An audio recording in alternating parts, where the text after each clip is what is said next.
Hello, good morning students. हम figure of speech का topic कर रहे थे और आज हम फिगर ऑफ स्पीच में आगे पढ़ेंगे सिनेक्डकी। ठीक है। इस फिगर ऑफ स्पीच में क्या होता है कि ये दो टाइप से डिफाइन किया जाता है। या तो आप कोई होल पार्ट है, होल जो भी कोई ऑब्जेक्ट है या कोई थिंग है या पर्सन है, उसका कोई एक पार्ट लेके पूरे को डिफाइन करना चाहते हैं, या फिर आप पूरे का यूज़ करके किसी एक पार्ट को डिफाइन करना चाहते हैं। इसे कहते हैं सिनेक्डकी। ठीक है। तो देखिए कैसे। पहले डेफिनेशन देखते हैं। It is a figure of speech in which a part of an object कुछ भी हो सकता है, पर्सन हो सकता है, थिंग हो सकता है, कोई आइडिया हो सकता है, कुछ भी हो सकता है। Refer to the whole. ठीक है। A part of an object refer to the whole. या तो हो सकता है कि उसका कोई पार्ट लिया जाता है जो होलनेस को एक्सप्रेस करता है, या फिर होल टू ए पार्ट, या अपन पूरे ऑब्जेक्ट को डिफाइन करते हैं जो कि किसी पार्ट को एक्सप्लेन करता है। ठीक है। आप किसी पूरे ऑब्जेक्ट का एग्जांपल देते हैं और वो उसी के किसी पार्ट को अलग से एक्सप्लेन करता है। देखो कैसे, ये दो टाइप से मैंने बताए हैं। या तो पार्ट जो होता है वो होल को एक्सप्लेन करता है, या होल जो है वो किसी एक पार्ट को एक्सप्लेन करता है। अपन देखते हैं इन दोनों को ही अलग अलग एग्जाम्पल के साथ। फर्स्ट अपन देखते हैं पार्ट वाला। Part is name but whole is understood। मतलब आप किसी एक पार्ट का, ठीक है, किसी एक अंग का कोई एक हिस्से का नाम लेते हैं, और जिस भी ऑब्जेक्ट के किसी एक पार्ट या एक हिस्से का आप नेम लेते हैं, उससे आप उसके कंप्लीटनेस को समझते हैं। आप इसके कंप्लीटनेस को समझते हैं। कैसे, एग्जाम्पल देखिए। जैसे मैं ये लिखूं, he is thinking of asking her hand from her father।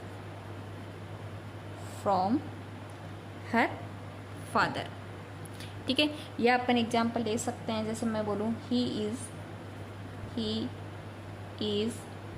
In good hand. देखिए कैसे एक्सप्लेन किया है पार्ट वाले को। मैंने कहा कि आप किसी एक पार्ट का नाम लेंगे जो कि संपूर्ण को बताएगा।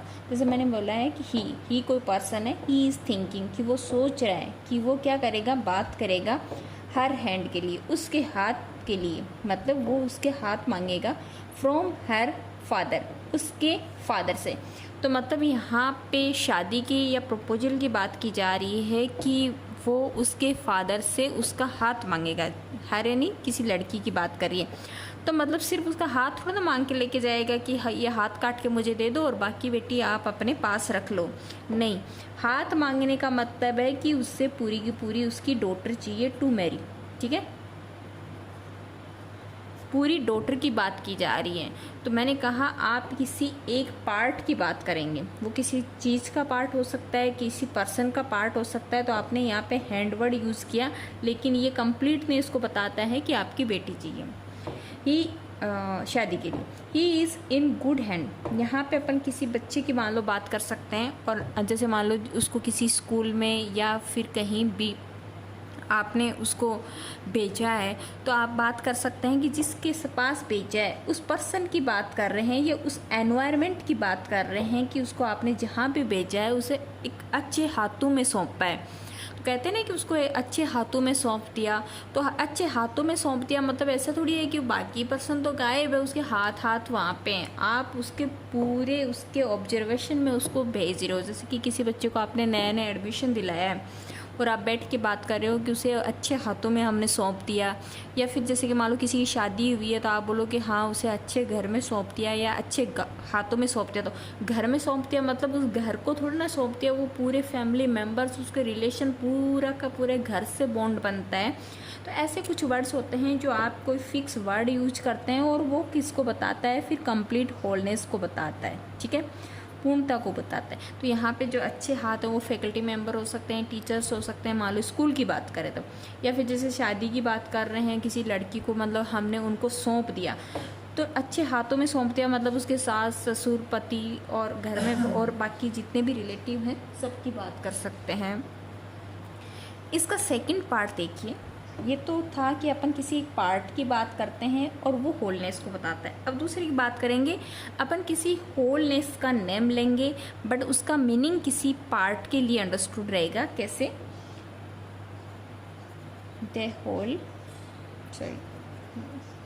द होल इज नेम्ड, इसका जस्ट ऑपोजिट है, but A part is understood.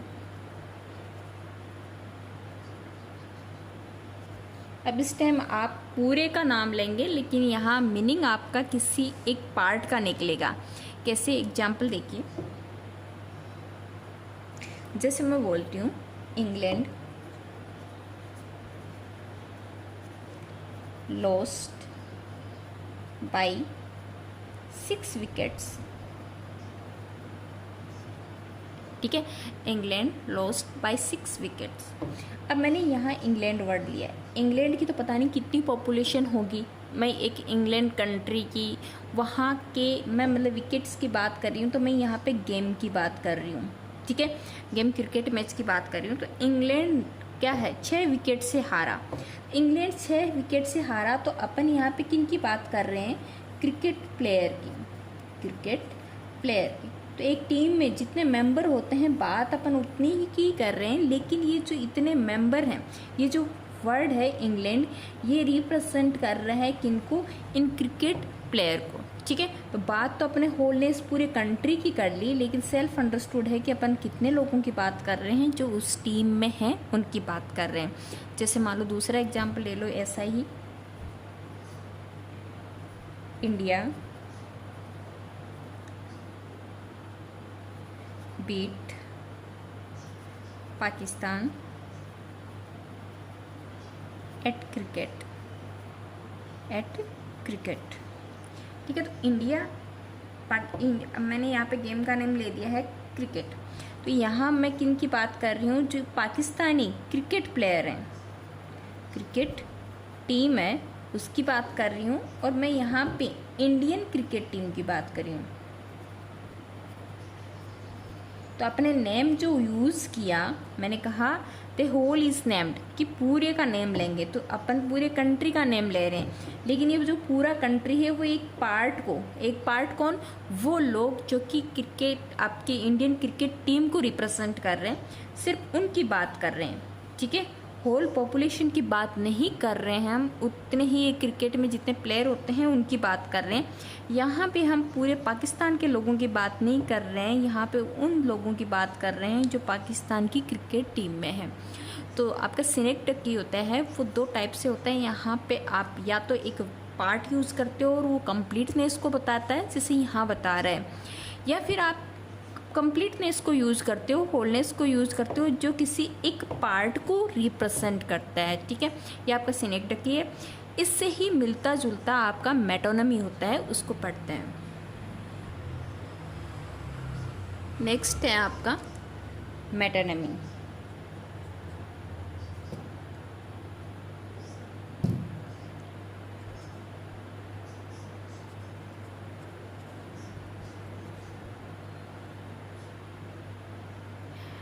Metonymy में क्या होता है, यहाँ पे भी आप कोई एक ऐसा वर्ड या फ्रेज यूज़ करते हैं जो एज अ सब्स्टिट्यूट होगा टू अनदर वर्ड, ठीक है।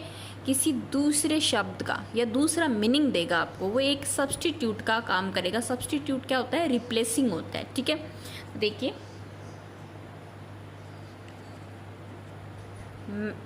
Metonymy is a figure of speech in which one word और फ्रेज, कि हो सकता है कि आप पूरी फ्रेज का यूज करें या एक वर्ड का यूज कर सकते हैं। Is substitute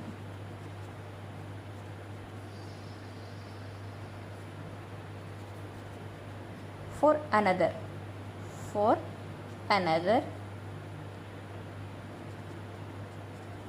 with which it is closely associated। तो मेरा कहने का मतलब है आप किसी एक ऐसी फ्रेज का या फिर एक ऐसे वर्ड का एज ए सब्स्टिट्यूट यूज़ करते हैं जो दूसरा जो कि वर्ड जिसकी जगह इसको यूज़ कर रहे हैं उससे क्लोजली एकदम नज़दीक से जुड़ा हुआ है या उस सेम उस जैसा ही वो मीनिंग देता है। एग्जाम्पल देखिए कैसे, जैसे मैं बोलूँ आई रीडिंग, सॉरी हाँ चलो लिख लो, आई एंजॉय रीडिंग शेक्सपियर।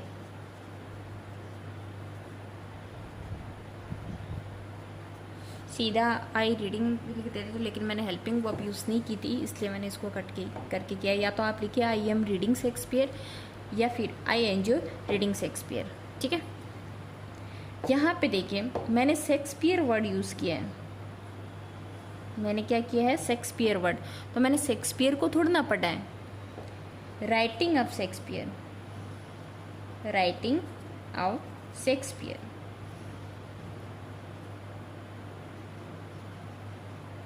ठीक है, वहाँ पे अपन क्या बात कर रहे थे? जब सिनेक्ट की बात किया था उसका मीनिंग यही था, जैसे मैं हैंड बात कर रही हूँ, ठीक है। जैसे कोई पर्सन बोलता I want the hand of William Shakespeare, तो हैंड का मतलब पूरी तरह से आप शेक्सपियर का, ठीक है, अगर सिनेक्ट है तो। और मेटोनिमी है तो इट मीन्स इसका दूसरा मीनिंग निकलेगा। तो दूसरा मीनिंग मतलब अपन ये अब शेक्सपियर की बात नहीं कर रहे हैं कि हमने शेक्सपियर को पढ़ा, शेक्सपियर की राइटिंग्स को पढ़ा, ठीक है। तो मैंने कहा इससे क्लोजली एसोसिएटेड, मतलब शेक्सपियर ने ही कोई काम किया है उसी की अपन बात कर रहे हैं। देखिए जैसे दूसरा एग्जाम्पल देख लीजिए समझने के लिए, प्लीज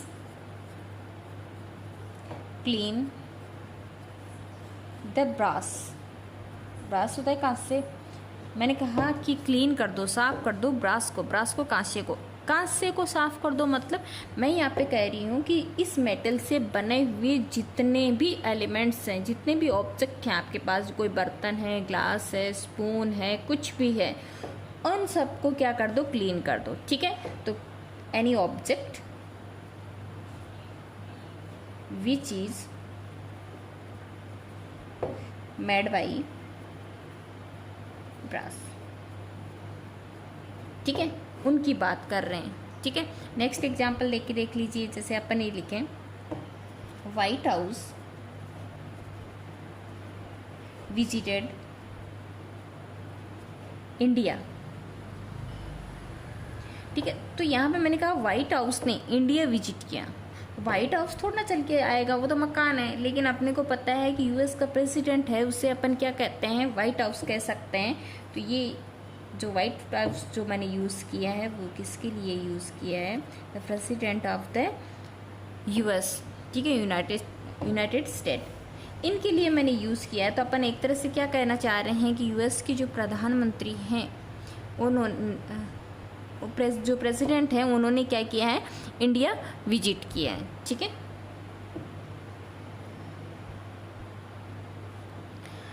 अब अपने को इनमें डिफरेंस करना है। डिफरेंस कैसे एक साथ देखेंगे तो आपको पता चलेगा कि इसमें आपका सिनेक्डकी था और जो का आपका मेटोनमी था, इसमें डिफरेंस रियल में क्या आया है। तो एक बार इनका दोनों का डिफरेंस देखते हैं अपन। इधर देखते हैं सिनेक्डकी और इधर देखते हैं मेटोनिमी।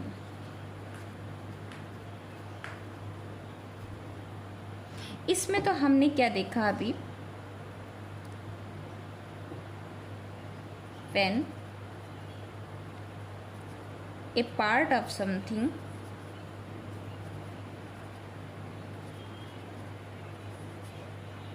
for whole, कि हमने किसी एक चीज़ का, किसी के लिए भी, समवन या समथिंग कुछ भी हो सकता है, फॉर होल संपूर्णता के लिए यूज किया, और वाइस वर्सा। वाइस वर्सा मतलब इसका जस्ट ऑपोजिट, मतलब आपने होल यूज किया, संपूर्ण यूज किया किसके लिए, पार्ट के लिए। ठीक है, इसमें क्या था, something is used to represent related to it. यहाँ पे तो जो चीज़ की या जिस पर्सन की बात कर रहे हैं उसी के पार्ट को अपने यूज़ किया, या उसी के होल को यूज़ किया पार्ट के लिए। यहाँ पे अपने जो यूज़ किया वो थोड़ा डिफरेंट है, उसी को नहीं यूज़ करके उसी से रिलेटेड, उसी से एसोसिएटेड, उससे मिलते जुलते किसी एक चीज़ को अपन ने यूज़ किया। एग्जाम्पल देखिए कैसे, जैसे मैं लिखूं there are only 20 heads in the class। मैंने लिखा क्लास में कितने हैं, 20 सर। 20 सर, तो ऐसा थोड़ी है कि काट के 20 सर रखे गए हैं, मतलब यहाँ पे मैं किसकी बात कर रही हूँ, 20 स्टूडेंट्स की।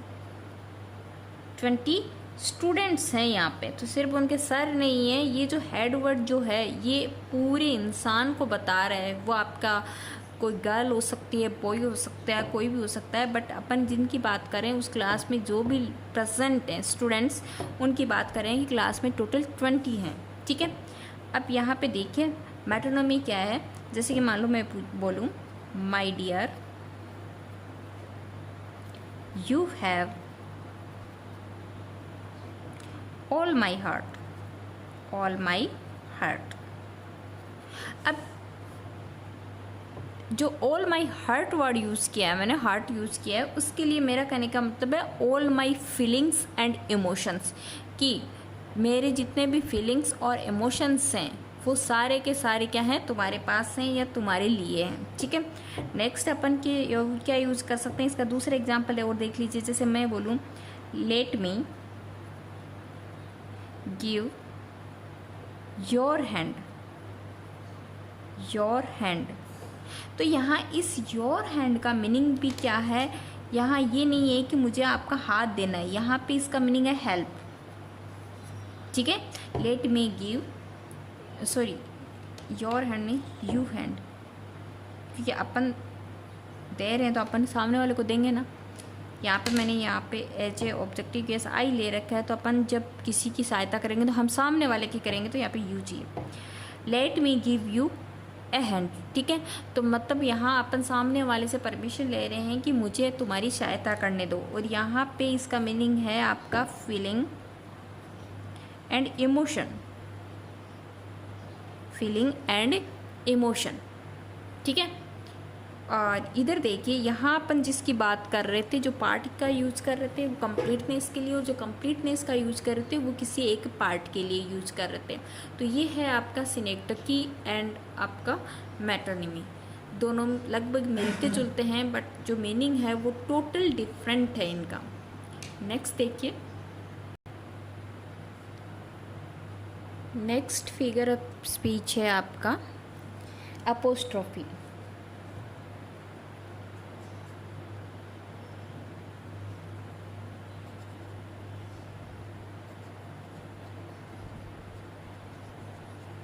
अपोस्ट्रोफी होता है किसी को संबोधित करना, किसी को एड्रेस करना। अपोस्ट्रोफी में क्या होता है, आप किसी डेड पर्सन या लाइफलेस थिंग को या किसी आइडिया को या किसी क्वालिटी को डायरेक्टली एड्रेस करते हो। ऐसे एड्रेस करते हो जैसे कि वो इस टाइम आपके सामने प्रेजेंट है या अभी भी वो क्या है, अलाइव है, जिंदा है। तो दैट टाइम उसको आप क्या बोलोगे, अपोस्ट्रोफी बोलेंगे। कैसे, एक बार डेफिनेशन देख लीजिए। टू एड्रेस एनी डेड और लाइफलेस ये लाइफ फेज कोई भी हो सकता है, कोई थिंग हो सकती है, कोई आइडिया हो सकता है, और any quality.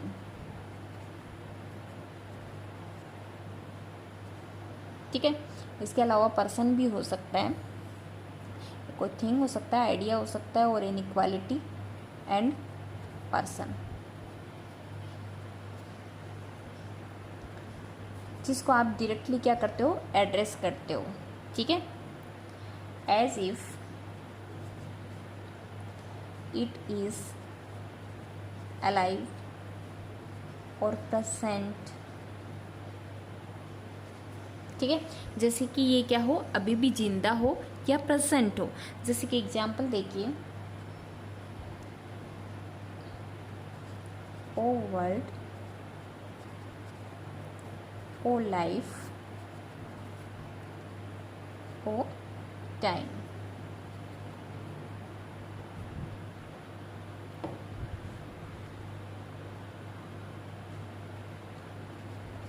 On whose last step I climb। ठीक है, एक एग्जाम्पल और देख लीजिए, ओ कैप्टन,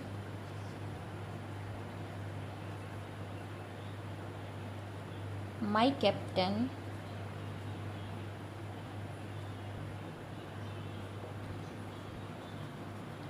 आवर fearful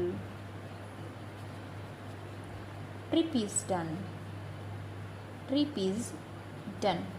ठीक है, यहाँ पे देखिए माई कैप्टन, यहाँ पे भी ये आपका साइन लग जाएगा। यहाँ पे जब आप एड्रेस करोगे, सबसे पहली बात तो है आपको ऐसे सेंटेंस में ओ वर्ड, ठीक है, ओ लेटर, यहाँ पे ये ओ मिल जाएगा, प्लस में आपको कोई भी समबड़ी या समथिंग, ठीक है, कोई भी समबड़ी जिसको आप एड्रेस कर रहे हो या समथिंग, ये मिलेंगे। कोई भी चीज़ का नाम मिल जाएगा, ये किसी पर्सन का नेम मिल जाएगा, और आगे ये एक्सप्लेनेशन मार्क मिल जाएगा। ठीक है, यहाँ पे देखो मैंने ओ वर्ड यूज़ किया है, फिर मैंने नाम दे दिया है वर्ड का। यहाँ पे देखो ओ, फिर मैंने थिंग का नाम दिया लाइफ का, ये आपका ज़िंदगी की बात करिए, ओ, फिर यहाँ पे मैंने जो भी ऑब्जेक्ट है टाइम का नेम दिया है। यहाँ पे देखिए ओ कैप्टन, पर्सन के लिए यूज़ किया है मैंने माई कैप्टन। ठीक है, यहाँ पे वापस मैंने ये साइन यूज़ किया है। ऐसे आपके जो भी वर्ड्स होते हैं जो कि साइन के साथ आएंगे, उनमें आप किसी एक ऐसे पर्सन, किसी एक ऐसे आइडिया या किसी ऐसी थिंग को एड्रेस करोगे जो एट दिस टाइम प्रेजेंट नहीं है। ठीक है, बट आप बिहेव वैसे करोगे या उनको एड्रेस करने का तरीका आपका ऐसा रहेगा जैसे कि अभी भी वो प्रेजेंट है आपके सामने, या अभी भी वो क्या है, जिंदा है। ठीक है, इसे कहते हैं अपोस्ट्रोफी। इसके अलावा आपका एक होता है एक्सक्लेमेशन।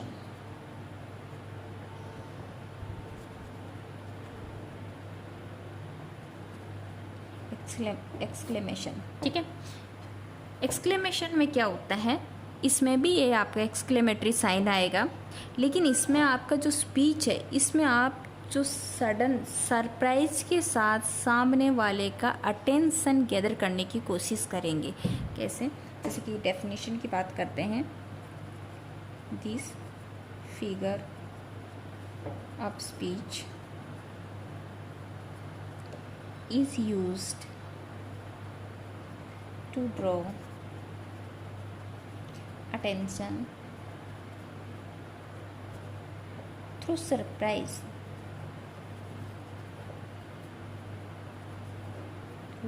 सरप्राइज मतलब सरप्राइज के साथ आप सामने वाले का अटेंशन सीख करने की कोशिश करते हैं।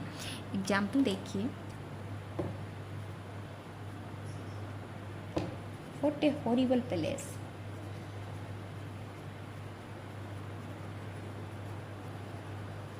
या आप जो प्रोनाउन और एडजेक्टिव उनमें पढ़ते हैं उसमें भी आता है आपके एक्सक्लेमेटरी। ठीक है, यहाँ पे व्हाट है या हाउ है, ऐसे कुछ आपको वर्ड मिलते हैं एक्सक्लेमेशन के लिए। जैसे दूसरा एग्जांपल लेते हैं, व्हाट ए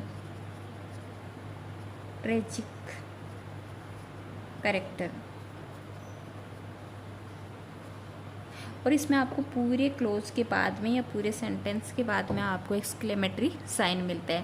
तो ये डिफरेंस है अपोस्ट्रोफी और एक्सक्लेमेशन में। क्या फ़र्क है कि यहाँ पे आप किसी डेड पर्सन को, किसी लाइफलेस थिंग या आइडिया या किसी क्वालिटी को एड्रेस करेंगे, और जिसमें मोस्टली आपको ये आपका ओ लेटर और उसके बाद जिसको भी आप एड्रेस कर रहे हैं, किसी पर्सन को कर रहे हैं या किसी थिंग को, किसी आइडिया को जिसको एड्रेस कर रहे हैं, उसके जस्ट बाद में आपका एक्सक्लेमेटरी साइन मिल जाएगा। एक्सक्लेमेशन में क्या होता है, सरप्राइज़ दिखाने की कोशिश करते हैं, जैसे व्हाट ए हॉरिबल प्लेस। तो यहाँ पे आप अपना जो सरप्राइज़ है, सरप्राइज़ कोई से भी सेंस में हो सकते हैं, गुड सेंस में हो सकता है और नेगेटिव सेंस में भी हो सकता है, सडन सरप्राइज़ होते हैं, ठीक है। इसके अलावा नेक्स्ट आपका फिगर ऑफ स्पीच है इंटेरोगेशन।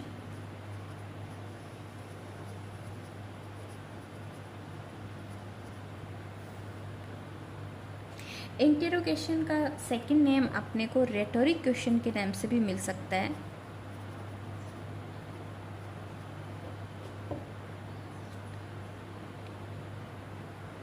RICAL क्वेश्चन, ठीक है। बट इसमें जो क्वेश्चन पूछा जाता है वो आपसे कभी भी आंसर सीख करने के लिए, प्राप्त करने के लिए नहीं पूछा जाता है। तो अपन ये कह सकते हैं asking of question not for the sake of getting answer, ठीक है। जो क्वेश्चन पूछा जाता है उसका एम या आपका मोटिव ये नहीं होता है कि आपको आंसर फाइंड आउट करना है, ठीक है।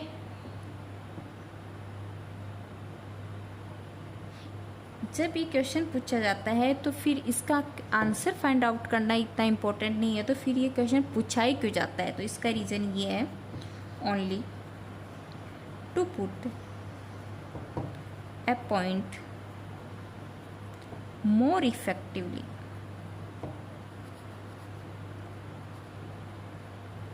मतलब आप जो जिस मुद्दे पे या जिस सब्जेक्ट मैटर पे बात कर रहे हैं उसको और ज़्यादा इफ़ेक्टिव में एक्सप्रेस करने के लिए आप ऐसे रेटोरिक क्वेश्चन या इंटेरोगेशन फिगर ऑफ स्पीच का यूज करते हैं। इसके लिए अपन एग्जांपल देखते हैं कैसे।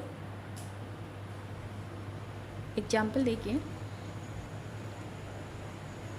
जैसे मैं बोलूँ who is here so vile that will not love his country। Interrogation sign मिलेगा आपको। मैं बोल रही हूँ कि यहाँ पे इतना बुरा कौन है जो अपने कंट्री से लव नहीं करता। तो सेल्फ, यहाँ जो रेटोरिकेशन होते हैं अगर वो नेगेटिव में दिए हुए हैं तो उनका आंसर होता है आपका एवरीवन में। तो यहाँ पे ये नेगेटिव में है तो यहाँ पे आपका आंसर आएगा एवरीवन लव हिज कंट्री, ठीक है। अगर ये नेगेटिव नहीं होता तो इसका आंसर आपका मिलता नो वन, ठीक है। इसका दूसरा एग्जांपल देख लीजिए, जैसे कि if you succeed do you not rejoice, कि अगर आपको सफलता मिलती है तो क्या आप हैप्पी नहीं होंगे या एंजॉय नहीं करेंगे या आप खुश नहीं होंगे? डेफिनेटली होंगे। तो यहाँ पे अगेन आपका नोट दिया हुआ है, तो ये इसका आंसर जो आएगा यस, हाँ हम क्या करेंगे, एंजॉय करेंगे, ठीक है। तो ऐसे क्वेश्चन क्या होते हैं, कभी भी इस बात का आंसर लेने के लिए नहीं होते हैं, ये आप क्या करना चाहते हो, स्ट्रेस डालना चाहते हो। जैसे कि मैं बोलूँ हु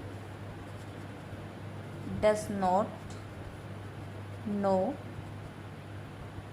महात्मा गांधी।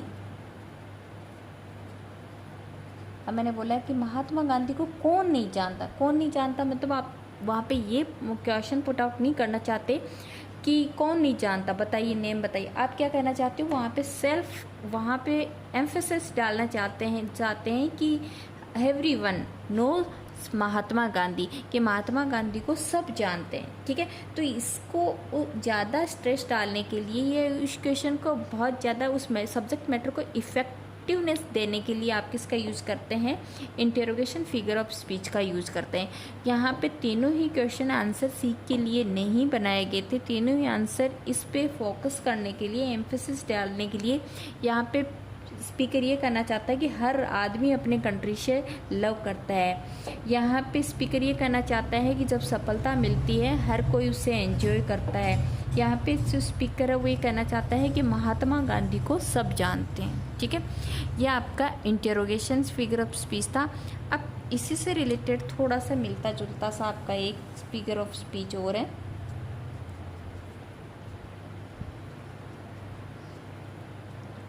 इससे आप लाइटोटीज या फिर लाइटोटस के नाम से भी बोलते हैं, लाइटोटीज, ठीक है। इसमें क्या करना होता है, आपको कोई भी अफर्मेटिव जो स्ट्रक्चर होता है, अफर्मेटिव,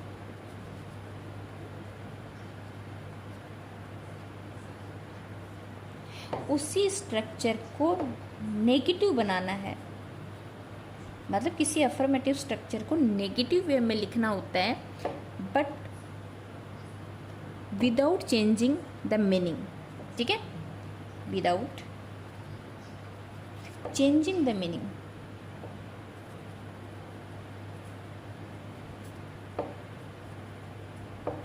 मीनिंग चेंज नहीं होना चाहिए आपका, ठीक है। तो इसके लिए आपको क्या करना होता है, जब आप लाइटोटीज का यूज़ करते हैं तो अगर आपका सेंटेंस अफर्मेटिव दिया हुआ है और आप नेगेटिव बनाएंगे और मीनिंग भी चेंज नहीं होना चाहिए, तो आप क्या यूज़ करेंगे, या तो नोट या नो जैसे वर्ड का यूज़ करेंगे। फिर जो आपका मेन एडजेक्टिव, जिस सब्जेक्ट पे बात की जा रही है, उसका अपोजिट एडजेक्टिव वर्ड लिख देंगे, एडजेक्टिव वर्ड लिख देंगे। या आपके ग्रामर में भी ट्रांसफॉर्मेशन में आते हैं, ये वाले भी आते हैं, इंटरोगेशन वाले, एक्सक्लेमेशन वाले भी आते हैं, और ये आपके लाइटोटीज वाले भी आते हैं, अफर्मेटिव टू नेगेटिव। जैसे देखिए कैसे बनाते हैं, जैसे मान लो मैं लिखूं ही इज़ वाइज। अब अगर इसका सीधा सीधा आप नेगेटिव बनाएंगे तब ये बन जाएगा he is not wise, but दोनों की मीनिंग चेंज हो गए। यहाँ अपन कह रहे हैं कि वह बुद्धिमान है, यहाँ पे कह रहे हैं बुद्धिमान नहीं है। नेगेटिव तो बनाया आपने, नेगेटिव तो बनाया, पर यहाँ क्या हो गया, मीनिंग चेंज हो गया, ठीक है। बट अपने को मीनिंग चेंज नहीं करना था, तो मीनिंग चेंज नहीं करना तो अपन ये वाला फॉर्मूला अप्लाई करेंगे। अपन लिखेंगे, देखो ही इज़ नॉट, नोट मैंने यूज़ कर लिया। अब मैं कह रही हूँ जिस मेन आप सब्जेक्ट मैटर की बात कर रहे हैं अपन, उसके वाइज होने की बात कर रहे हैं, बुद्धिमान होने की बात कर रहे हैं, तो इसका जस्ट ऑपोजिट कर देंगे। तो वाइज का ऑपोजिट क्या हो गया, डल, ये लो डल। अब मैंने बोल दिया, या फूल कर सकते हैं, डल या फूल। मैं बोली ही इज़ नॉट डल, ठीक है, वह मंदबुद्धि नहीं है, या ही इज़ नॉट फूल, वो मूर्ख नहीं है। मूर्ख नहीं है मतलब सीधी सी बात है, not dull means he is wise, he is wise. दूसरा एग्जाम्पल देख लीजिए, जैसे अपन लिखते हैं he is the writer of great words. मतलब जो अपनी वो जो कोई राइटर है और वो अपनी राइटिंग में बहुत ही हाई लेवल के सुप्रीम या अच्छे वर्ड्स यूज़ करता है, ठीक है, स्टैंडर्ड लेवल के। अब ठीक है, अपने को नेगेटिव बनाना है, तो अगर अपन सीधा नेगेटिव बनाते हैं he is not the writer of great words, तो इसका मीनिंग तो ये हो गया है कि वो लिखता अच्छा नहीं है। अब अपने को बताना तो ये है कि वो अच्छे शब्द यूज करता है, और जो राइटर है जो अच्छे शब्द यूज करता है, और सेंटेंस में नेगेटिव बनाना है। तो अपन सेंटेंस का नेगेटिव कैसे बना सकते हैं, अपन ये लिख सकते हैं he is the writer of no, no use कर लिया। अब ग्रेट का ऑपोजिट क्या होता है, मीन। ग्रेट यानी महान और मीन यानी तुच्छ, और आपने सीधा आगे लगा दिया वर्ड्स। अब मैंने कहा कि वो राइटर नहीं है, लेखक नहीं है। कैसे शब्दों का, तुच्छ शब्दों का। तुच्छ शब्दों का मतलब उसकी राइटिंग स्टाइल में शब्द कैसे होते हैं, हमेशा अच्छे होते हैं, महान शब्द होते हैं, मतलब गुड वाइब्स वाले शब्द होते हैं। इस सेंटेंस को नोट से बनाएंगे तो नोट से ये बन जाएगा, he is note the writer of mean words. दोनों एक तरीके से बना सकते हैं, नोट या नो से। तो दोनों से ही आपका मीनिंग चेंज नहीं हुआ है, मीनिंग आपका क्या रहा है, एज इट इज़ रहा है। इसे कहते हैं इंटरोगेशन फिगर ऑफ स्पीच। ठीक है, तो नेक्स्ट देखिए, नेक्स्ट फिगर ऑफ स्पीच है आपका ट्रांसफर्ड एपिथेट।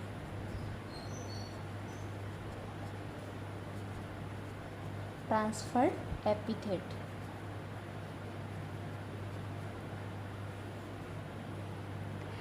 एपिथेट क्या होता है, एपिथेट होता है एडजेक्टिव।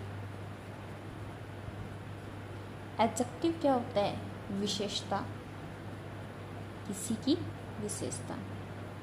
ट्रांसफर यानी ट्रांसफ़र करना। ठीक है, किसी की विशेषता को आप ट्रांसफ़र करते हैं उसे कहते हैं ट्रांसफर्ड एपिथेट। मतलब किसी एक ऑब्जेक्ट की विशेषता आप किसी दूसरे ऑब्जेक्ट में ट्रांसफ़र कर देते हैं। ठीक है, मीनिंग आप सेम ही देना चाह रहे हैं, उसे कहते हैं ट्रांसफर्ड एपिथेट।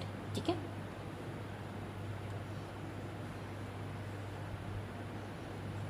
अपन ये कह सकते हैं एनीथिंग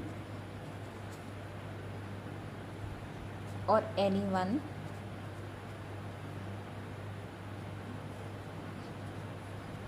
एडजेक्टिव, और अपन एपिथेट वर्ड भी यूज़ कर सकते हैं, क्योंकि एपिथेट का मीनिंग भी क्या होता है, एडजेक्टिव। ठीक है, इज ट्रांसफर्ड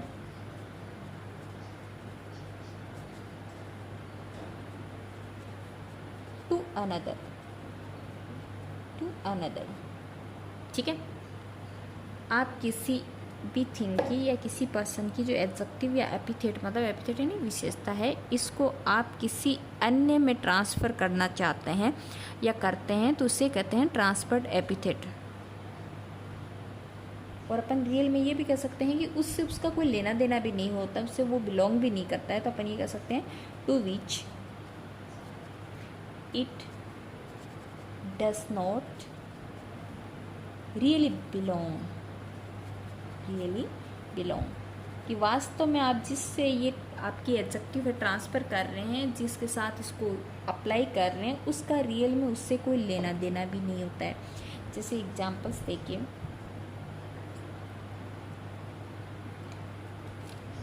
जैसे मान लो मैं एग्जांपल बोलती हूँ, a person with blind stick, blind stick. अब मैंने बोला एक आदमी है जो किसके साथ है, ब्लाइंड स्टिक। स्टिक होते हैं छड़ी, लकड़ी। अब स्टिक तो ब्लाइंड होती ही नहीं है, तो मतलब इस ब्लाइंड वर्ड का स्टिक से तो कोई लेना देना ही नहीं है। यहाँ ब्लाइंड कौन है, ये पर्सन है, पर्सन ब्लाइंड है। तो इसकी जो ब्लाइंडनेस है, इसकी जो विशेषता है, इसको हमने किस में ट्रांसफ़र कर दिया, इस स्टिक में ट्रांसफ़र कर दिया। और इस ब्लाइंडनेस का इस स्टिक से कोई लेना देना नहीं है। स्टिक कभी भी क्या नहीं होती है, ब्लाइंड नहीं होती है। जैसे दूसरा एग्जाम्पल देख लीजिए, I had a sleepless night। ठीक है, आपने खुद के बारे में बात की है कि मेरी नाइट कैसी रही है, स्लीपलेस। स्लीपलेस, अब स्लीपलेस तो आप थे, आपको नींद नहीं आई, या आपकी विशेषता है, ना कि इस नाइट की। नाइट सोती थोड़ी है, इस नाइट का तो स्लीपिंग से कोई लेना देना नहीं है। हम सोते हैं नाइट टाइम में, ये तो एक टाइम है। ठीक है, तो ये जो स्लीपलेस है ये एडजेक्टिव है किसकी, आई की, ना कि नाइट की। ये दूसरा एग्जाम्पल देख लीजिए, जैसे कि थॉमस ग्रे की पोएम में आया था वियरी वे, वियरी वे। ठीक है, तो रास्ते थोड़े ना थकते हैं, रास्ते कभी भी नहीं थकते हैं। इन रास्तों पे चलने वाला जो पर्सन है वो थकते हैं। जैसे कि उसमें एग्जाम्पल दिया हुआ है, the प्लोमैन्स plots the weary way.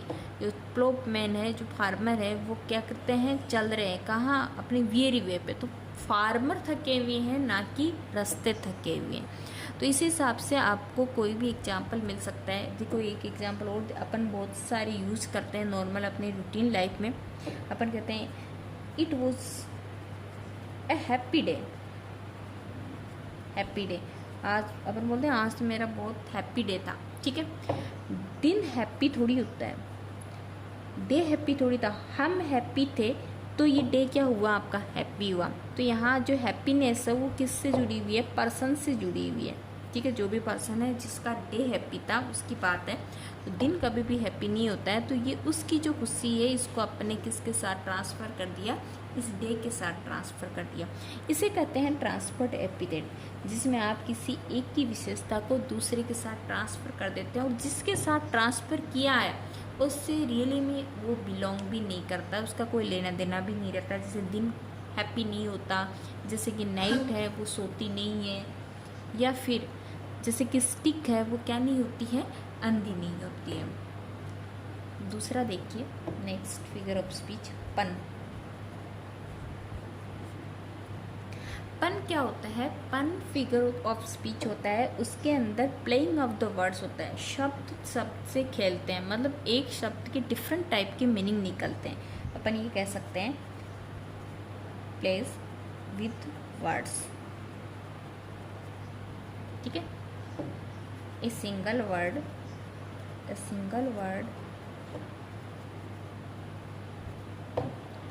may have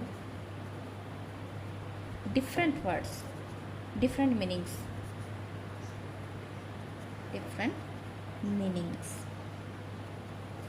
ठीक है। और एक ही शब्द के डिफरेंट मीनिंग निकलेंगे तो क्या होगा, कंफ्यूजन क्रिएट होगा। तो अपन ये कह सकते हैं इट क्रिएट्स अनक्लियरिटी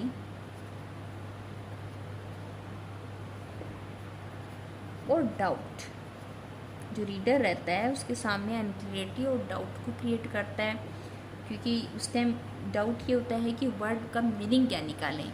या अपन ये कह सकते हैं कि जो पन फिगर ऑफ स्पीच है वो फोर्स करता है रीडर को सोचने के लिए, ठीक है। तो अपन ये कह सकते हैं it forces the reader to think, सोचने के लिए मजबूर करता है। जैसे एग्जाम्पल देखिए कैसे, मान लो मैं लिखती हूँ example, the horse is a stable animal, sorry animal, यहाँ पे ए है ना, ये MAL है, ठीक है। स्टेबल का मीनिंग क्या है, एक तो स्टेबल एक प्लेस होता है, ठीक है, जहाँ पे एनिमल्स रहते हैं, जिसे अपन कहते हैं अस्तबल। एनिमल्स मीन्स हॉर्सेज रहते हैं, ठीक है, वेयर हॉर्सेज लिव्स, ठीक है। एक स्टेबल का मीनिंग अपन लेते हैं कांस्टेंट, मतलब स्थिर, विदाउट मूव या मोशनलेस, ठीक है। तो अब घोड़ा है, ऐसा तो हो नहीं सकता कि वो मूव नहीं करता, मोशनलेस है, वो तो मूव करता है, वो तो बहुत फास्ट होता है। तो मतलब यहाँ पे अपने को इसका मीनिंग निकालना क्या है, अपने को यहाँ पे भी इसका मीनिंग निकालना है अस्तबल, कि घोड़ा जो है वो जानवर है, कौन सा, who lives in the stable, जो कि कहाँ रहता है, स्टेबल के अंदर रहता है, ठीक है। ऐसे ही आप दूसरा एग्जाम्पल देखिए इसका,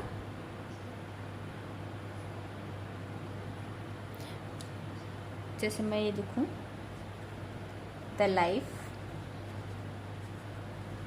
इज ब्यूटीफुल,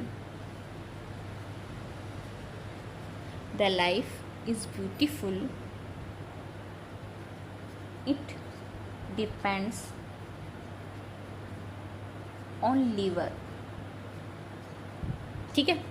मैंने लिखा है the life is beautiful and it depends on liver पे डिपेंड करती है। तो लीवर के मीनिंग यहाँ पे देखो, अपन एक लीवर का मीनिंग लेते हैं जीने वाला, हु लिव्स ठीक है, जीने वाला। और एक लीवर का मीनिंग लेते हैं आपकी जो बॉडी का ऑर्गन है, लीवर, ठीक, बॉडी ऑर्गन है। तो दोनों ही चीज़ों पे अपनी ज़िंदगी डिपेंड करती है, अपने बॉडी ऑर्गन पे भी डिपेंड करती है और अपने जो पर्सन जी रहा है उस पे भी डिपेंड करता है, उसकी पॉजिटिविटी पे, उसकी नेगेटिविटी पे, उसके सर्कमस्टांसेस पे, हर एक सिचुएशन पे वो डिपेंड करता है। तो यहाँ पे आपको मीनिंग सिचुएशन के अकॉर्डिंग आपका इसके पीछे का सब्जेक्ट मैटर क्या था उसके अकॉर्डिंग आप निकालेंगे। जैसे कि दूसरा एग्जाम्पल देख लीजिए, आई सा हर सिटिंग नियर बैंक, ठीक है। तो मैंने यहाँ पे वर्ड यूज़ किया है बैंक। बैंक के भी आपके डिफरेंट मीनिंग निकलते हैं। जैसे कि एक तो बैंक कौन सा होता है जहाँ पे आप पैसे का लेन देन करते हैं, ठीक है, मनी ट्रांसफ़र का, मनी डिपॉजिट का, जो भी करते हैं, ब्रांच होती हैं आपकी अलग अलग बैंक जो भी है। एक बैंक होता है आपका जो समुद्र होता है या ओशियन जो होते हैं या कुछ भी, उसके किनारा जो होता है, मतलब बैंक का मीनिंग क्या हो गया, किनारा, एज, ठीक है। और दूसरा आप जो बैंक का मनी से रिलेटेड जो आपका ऑफिस या जो भी ऑर्गेनाइजेशन होता है उसकी बात कर रही हूँ मैं। तो आप बात कर रहे हैं कि मैंने उससे बैंक के पास देखा, तो बैंक, अब आप डिपेंड करता है सिचुएशन पे, आप किस टॉपिक पे बात कर रही हैं या उसको रियल में कहाँ देखा। तो एक तो हो गया कि किनारे पे उसे देखा और एक उसका क्या हो गया कि मैंने उसे बैंक के पास देखा, ठीक है। तो यहाँ पे उसमें मीनिंग पे डिपेंड करता है कि आपको मीनिंग कौन सा निकालना है। और जैसे पोइट्री में या आपकी अदर राइटिंग में अगर ऐसे फिगर ऑफ स्पीच आते हैं तो उससे रिलेटेड पहले वाला सेंटेंस क्या आया है उससे आपको क्लियर होता है कि ये कौन से बैंक की बात कर रहा है, ये कौन से लीवर की बात कर रहा है, वो कौन से स्टेबल की बात कर रहा था, ठीक है। इसके अलावा देखिए नेक्स्ट फिगर ऑफ स्पीच है आपका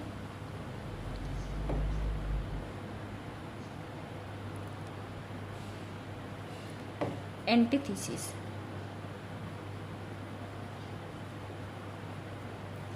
पहले फर्स्ट वीडियो में, इससे पहले सेकंड वीडियो था, फर्स्ट वीडियो में आपने पैराडॉक्स और ऑक्सीमोरॉन पढ़े थे, उन्हीं से लगभग रिलेटेड आपका एंटीथीसिस है। इसमें आपको कॉन्ट्रास्ट में स्टेटमेंट मिलेंगे, ठीक है, कोई भी सेंटेंस या स्टेटमेंट मिल जाएंगे,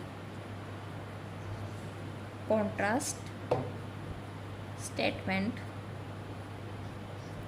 या सेंटेंस, ठीक है। और जो सेंटेंस या स्टेटमेंट मिलेंगे वो एक दूसरे के क्या रहेंगे, अगेंस्ट रहते हैं, सेट अगेंस्ट ईच अदर। मतलब आपको कोई भी दो सेंटेंस या दो क्लोज मिलेंगे जो एक दूसरे के कॉन्ट्रास्ट में रहेंगे, विपरीत रहेंगे, ठीक है, एक दूसरे के बिल्कुल ऑपोजिट बात करेंगे। जैसे कि एग्जांपल देखिए, united we stand, divide we fall, ठीक है। तो यहाँ पे देखो, यहाँ यूनाइटेड की जुड़ने की बात कर रहे हैं और यहाँ सेपरेट होने की बात कर रहे हैं। यहाँ उत्थान की बात कर रहे हैं, ऊपर उठना, यहाँ पतन की बात कर रहे हैं, ठीक है, गिरना, ठीक है। तो कोई दो सेंटेंस मिल रहे हैं आपको, कोई दो स्टेटमेंट मिल रहे हैं, दोनों जस्ट ऑपोजिट हैं। ये बोल रहा है कि अगर हम इकट्ठे रहेंगे तो हम खड़े रहेंगे, या हमारा उत्थान होगा या हम आगे बढ़ेंगे। डिवाइड, अगर हम सेपरेट हो गए तो हम गिर जाएंगे, ठीक है, या हमारा क्या हो जाएगा, पतन हो जाएगा। नेक्स्ट देखिए, art is long, life is short, life is short. एक सेंटेंस में लॉन्गिविटी की बात कर रहा है जो लंबे टाइम तक चलेगा, एक टाइम में शॉर्ट पीरियड की बात कर रहा है। तो दोनों जस्ट ऑपोजिट आपको नोशन दे रहे हैं, जस्ट ऑपोजिट आपको कोई भी थीम दे रहे हैं। आर्ट कला जो है वो लंबे टाइम तक चलने वाली प्रोसेस है, और जो ज़िंदगी है वो थोड़े से समय की, जैसे राइटर वगैरह अपनी पोइट्री वगैरह लिखते हैं तो रियल में उनका लाइफ स्पैन तो बहुत छोटा होता है, बट उनकी जो कला होती है राइटिंग की वो क्या चलती है, परमानेंट चलती है। ठीक है, तो ये था आपका एंटीथेसिस। नेक्स्ट देखिए, इसके अलावा आपने जैसे पैराडॉक्स पढ़ा था, उसमें भी आपको दो क्लोज मिलते हैं। वो दोनों जस्ट ऑपोजिट बात करेंगे लेकिन उनका एक दूसरे के साथ रिलेशन रहेगा। जैसे अपनी पैराडॉक्स का एग्जाम्पल लिया था, water water everywhere everywhere, not a single drop to drink, कि पानी ही पानी है हर जगह पर पीने के लिए कुछ नहीं है। तो मतलब ये दोनों सेंटेंस एक दूसरे से जुड़े हुए हैं। हाँ, दोनों में विरोधाभास है, दोनों ऑपोजिट में। कैसे, एक साइड तो बोल रहा है कि हर जगह पानी पानी है और दूसरी जगह बोल रहा है पीने के लिए कुछ भी नहीं है। सेंटेंस तो ये तो दोनों सेंटेंस या स्टेटमेंट ही डिफरेंट होते हैं। यहाँ स्टेटमेंट एक दूसरे से जुड़े हुए रहेंगे, लिंक रहेंगे, लेकिन वो दोनों जस्ट ऑपोजिट रहेंगे। तो जब पानी ही पानी है तो पीने के लिए कुछ क्यों नहीं है। तो सपोज करो वो पानी क्या है, डर्टी है, स्पॉइल्ड वाटर है, या पानी जैसे समुद्र का है, ओशियन का है, तो आप नहीं पी सकते। अगर वो सोल्टी वाटर है तो, हालांकि यहाँ पे सोल्टी वाटर की ही बात कर रहे हैं, एनिशियंट मैरिनर से लाइन दी गई है। इसके अलावा आपका जस्ट ऑपोजिट वाला एक और आता है, ऑक्सीमोरॉन। ऑक्सीमोरॉन में मैंने बताया था आपको वर्ड्स मिलेंगे जो जस्ट ऑपोजिट रहेंगे। जैसे इसके मैंने कुछ एग्जांपल दिए बताए थे आपको, ओरिजिनल कॉपी, और मैंने कहा था कॉपी होने का मतलब है कि वो ओरिजिनल नहीं है। फिर तो यहाँ पे देखो वर्ड है ओरिजिनल और कॉपी। तो कॉपी है तो फिर ओरिजिनल कैसे है, और वो ओरिजिनल है तो फिर वो कॉपी कैसे है।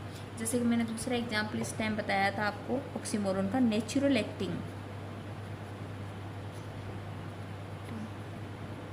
अब एक्टिंग क्या होता है, जो नेचुरल नहीं है, स्वाभाविक नहीं है, ठीक है, आर्टिफिशियल है। और जब वो नेचुरल है तो फिर वो एक्टिंग कैसे है। तो ये ऑक्सीमोरॉन था, ये पैराडॉक्स था, और ये एंटीथेसिस है। तीनों में ही क्या होता है, कॉन्ट्रास्ट का यूज होता है। यहाँ तो सिर्फ वर्ड्स कॉन्ट्रास्ट में रहते हैं, एक दूसरे के अगेंस्ट रहते हैं। यहाँ पे इन दोनों में दोनों के सेंटेंस क्या रहते हैं, जस्ट ऑपोजिट रहते हैं। इसमें तो दोनों सेंटेंस का एक दूसरे से कोई लिंकअप नहीं रहता है, और पैराडॉक्स में दोनों सेंटेंस एक दूसरे से जुड़े हुए रहते हैं, लेकिन सेंटेंस के मीनिंग दोनों के क्या चलते हैं, डिफरेंट चलते हैं। ये आपका पैराडॉक्स का, ऑक्सीमोरॉन का, और आपके एंटीथेसिस है। नेक्स्ट फिगर ऑफ स्पीच देखते हैं। नेक्स्ट फिगर ऑफ स्पीच है आपका एपिग्राम।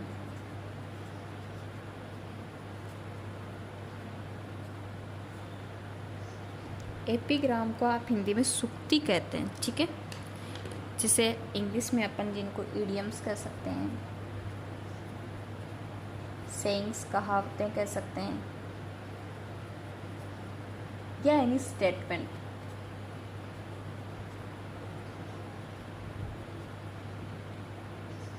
स्टेटमेंट हो सकते हैं जो कि आपको कोई मोरल मीनिंग देते हों, ठीक है, which gives any moral meaning to anyone.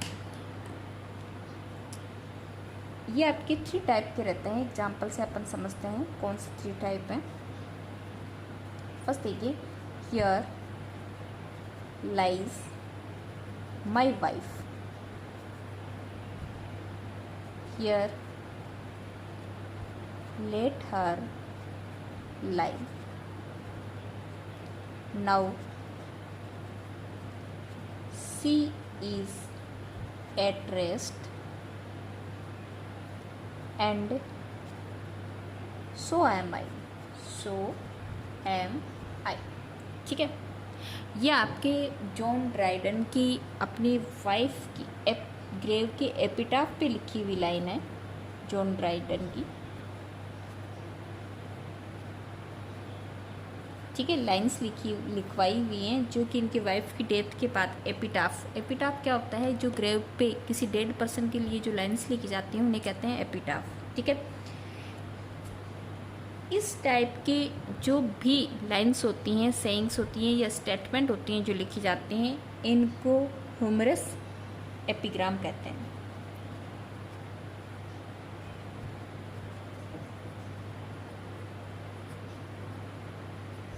मतलब जिसमें क्या होता है, फन होता है, ठीक है, ह्यूमर होता है।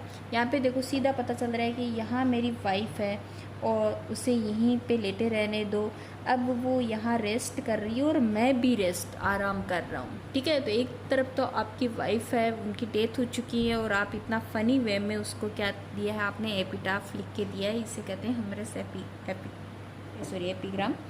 नेक्स्ट एग्जाम्पल देखिए, आई कैन रेसिस्ट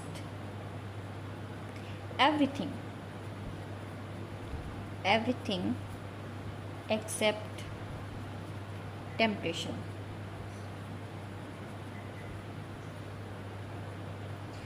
ये आपकी ऑस्कर वाइल्ड की राइटिंग है।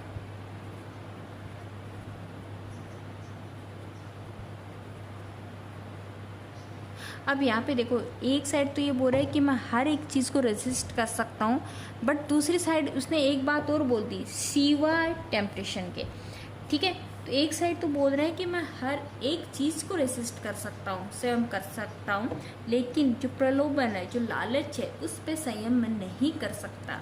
तो वापस पूरा जब उसने एवरीथिंग वर्ड यूज़ कर लिया, तो बाद में यहाँ उसे एक्सेप्ट नहीं बताना चाहिए था कि किस चीज़ पे मुझसे कंट्रोल नहीं है। तो ऐसी जो आपकी एपिग्राम होते हैं, इन्हें कहते हैं paradox.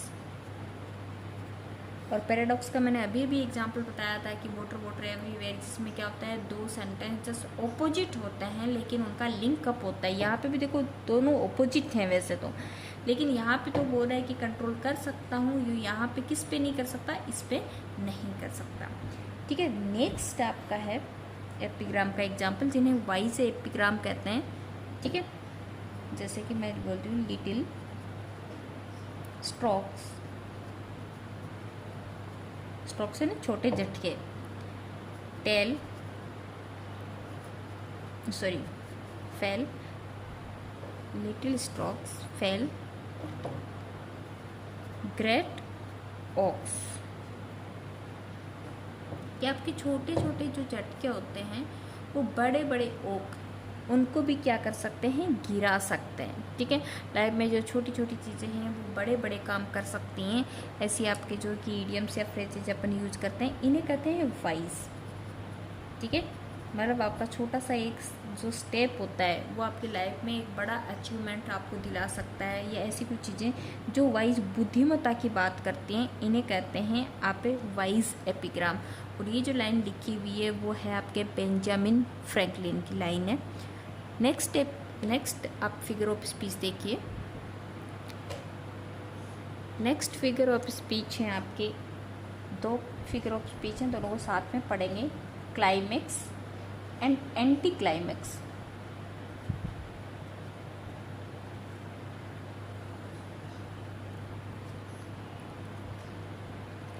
Climax and anti climax में क्या होता है, क्लाइमेक्स में आप लोअर टू हायर जाते हैं,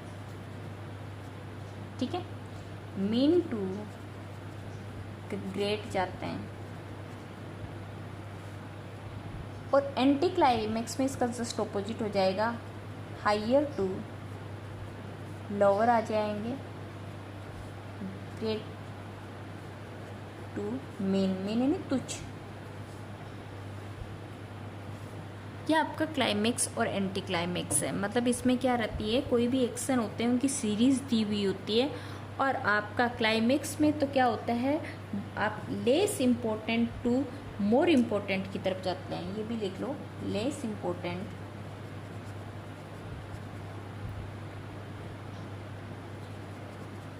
इससे आप मोर इम्पोर्टेंट की तरफ जाते हैं।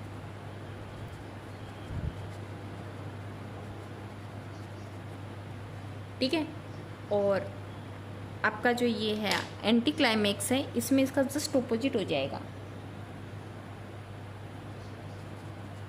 मोर इम्पोर्टेंट तो आप लेस इम्पोर्टेंट चलेंगे। कैसे, एग्जाम्पल देखिए, जैसे मैंने बोला आई smile, I laugh, I roar, कि पहले मैंने स्माइल की, तो स्माइल नहीं लो, स्माइल से ज़्यादा आप थोड़ा ज़ोर से हंसे तो आपका जो स्माइल से ऊपर की डिग्री पे आप गए। तो मतलब मैं ये कह रही हूँ कि जैसे डिफरेंट टाइप के ऑब्जेक्ट हैं, तो फर्स्ट ऑब्जेक्ट है, उसके बाद उससे बड़ा ऑब्जेक्ट आएगा, उसके बाद उससे भी बड़ा आएगा, उससे बाद उससे भी बड़ा आएगा, मतलब नेक्स्ट ऑब्जेक्ट उससे बिगर चलेगा। इसमें क्या रहता है, नेक्स्ट आपका स्मॉलर चलता है, ठीक है, नेक्स्ट आपका स्मॉलर चलता है। तो यहाँ पे पहले आपने स्माइल की, फिर आप हंसे, तो स्माइल क्या है, हंसने का ही छोटा रूप है, और इसके बाद तो आप क्या है, बहुत खुल के हंसने लगे, ठीक है। तो ये बहुत एक तो होता है नॉर्मल हंसी, एक होता है आप बहुत ही ज़ोर से या चीख के इस हिसाब से हंसते हैं, तो ये इसी की आपकी क्या है, हायर डिग्री है। नेक्स्ट देखिए एग्जाम्पल और देखते हैं। At first I walked, then I ran, and at last I simply fly, कि पहले मैं चला, फिर मैं दौड़ा, और लास्ट में तो इतनी तेज दौड़ा जैसे कि कोई उड़ पड़ा, ठीक है। तो यहाँ पे नॉर्मली चलने का सेंस बता रहे कि पहले आप बहुत धीमा चले, फिर आप बहुत फास्ट चले, और उसके बाद उससे भी ज़्यादा फास्ट चले। तो आपका जो क्या है, आप लोअर टू हायर, मतलब आप में क्या हो रहा है, एक तरह से आप आगे की तरफ बढ़ रहे हैं। और ऐसे ही आपके अगर एंटी क्लाइमेक्स के एग्जाम्पल देखते हैं, तो एंटी क्लाइमेक्स के एग्जाम्पल देखिए। On the same day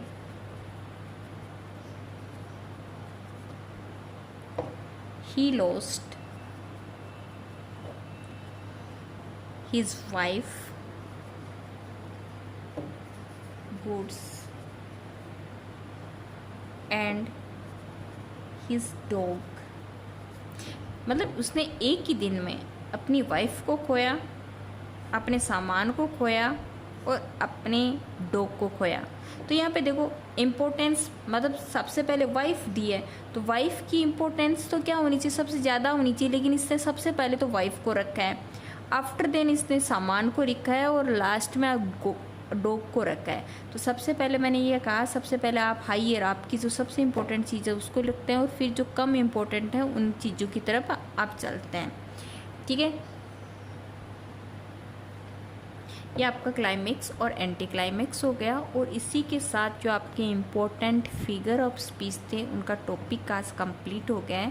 so thank you very much.